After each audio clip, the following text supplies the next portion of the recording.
Imagine a world turning to dust. The rains has just stopped. The green living land bakes under the brutal sun. It cracks, it shrivels up and dries.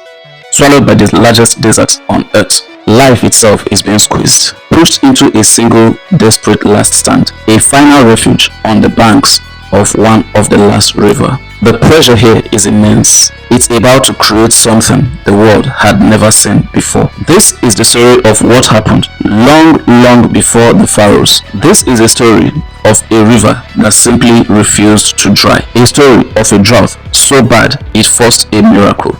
And it is the story of the first king to ever crown himself the ruler of an entire nation.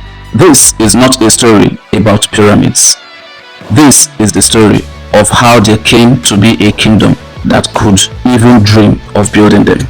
Welcome to Untold Africa. Here we are reclaiming the narrative, one forgotten story at a time. Please subscribe to the channel and turn on notifications so you never miss a piece of history. Okay, let's rewind. Way back, North Africa wasn't always a desert. It was actually green, lush, a paradise for animals and the people who hunted them. Then the world shifted. The climate changed. The rains vanished. Think about that.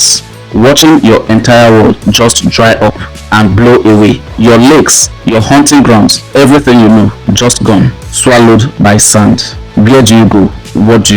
You run towards the last source of water left. The one giant river cutting through the wasteland, the Nile. Suddenly, the valley is packed. Different groups of people, all squeezed into this tiny green line.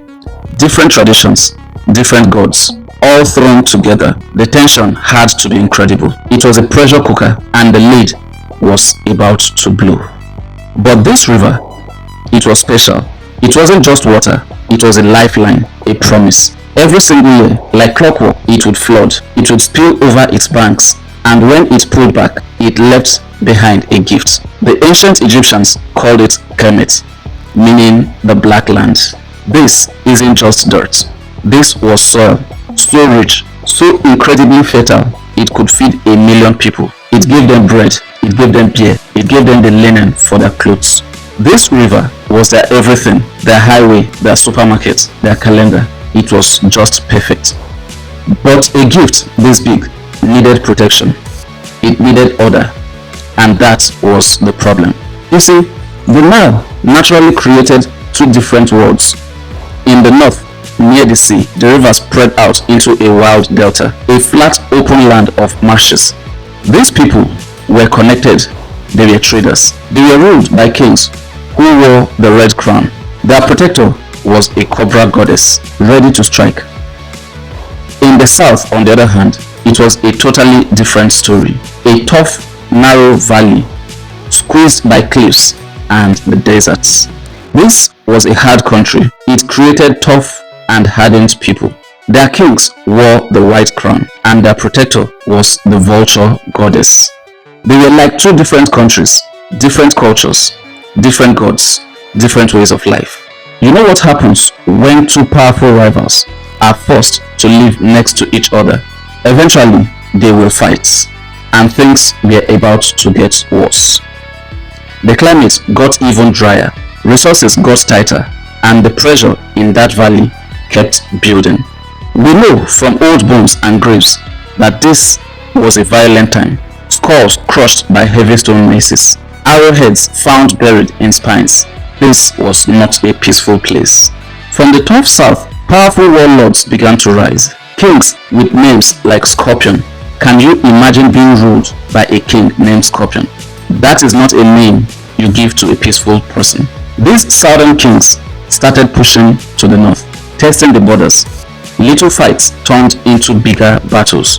The goal was to control it all, to control the entire miraculous gift of the Nile. But the final conquest, the one that changed everything, came from a king named Narmer.